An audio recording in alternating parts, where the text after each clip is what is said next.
आज ही Doubtnut app download करें। Doubtnut पर होगा अब आपके सभी मैथ्स, केमिस्ट्री, फिजिक्स और बायोलॉजी डाउट्स का सफाया। बस अपने क्वेश्चन की फोटो खींचो, उसे क्रॉप करो और तुरंत वीडियो सोल्यूशन पाओ। Download now. यहाँ पर हमें दिए गए ऑप्शंस को देखकर बताना है कि इनमें से किस में दोनों साइंटिस्ट जो हैं उनके एवोल्यूशन के बारे में सेम व्यूज थे।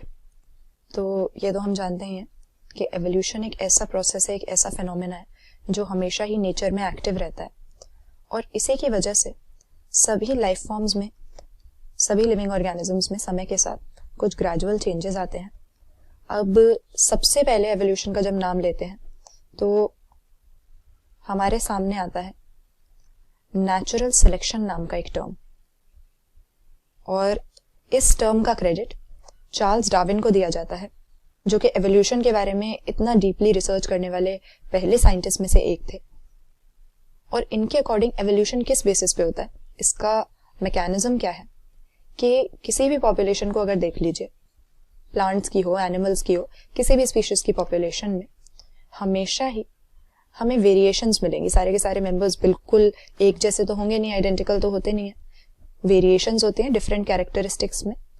और डार्विन के अनुसार इनमें से कुछ वेरिएशंस बेनिफिशियल होती हैं। किस तरीके से बेनिफिशियल होने की यहाँ पे बात कर रहे हैं कि ये ऑर्गेनिज्म की या उस इंडिविजुअल की फिटनेस को एनहांस करते हैं। फिटनेस से हमारा क्या मतलब है कि अपने हैबिटेट में सरवाइव करने के उसके चांसेस को बढ़ाते हैं, उसको स्ट्रांग बनाते हैं। तो इसीलिए सर्वाइवल ऑफ द फिटेस्ट नाम की टर्म को नेचुरल सिलेक्शन के साथ एसोसिएट किया जाता है, क्योंकि डार्विन के अनुसार जो बेनिफिशियल वेरिएशंस शो करने वाले इंडिविजुअल्स हैं उनकी फ्रीक्वेंसी आने वाले जनरेशंस में बढ़ जाएगी। तो फिटनेस को एक तरीके से डार्विन ने एक रिप्रोडक्टिव फिटनेस के रूप में ही देखा।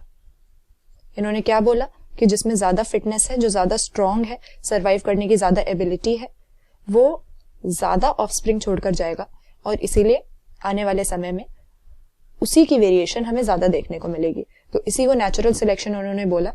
नेचुरल सिलेक्शन मतलब किसी बेनिफिशियल वेरिएशंस शो करने वाले इंडिविजुअल्स का समय के साथ नंबर्स में बढ़ जाना या नेचर में इनको प्रेफरेंस दिया जाना। तो इसी तरह के एवोल्यूशन के बारे में जो थॉट्स थे अल्फ्रेड वॉलेस नाम के एक साइंटिस्ट भी शेयर करते थे और चार्ल्स डार्विन के साथ ये क्लोज कांटेक्ट में भी रहते थे।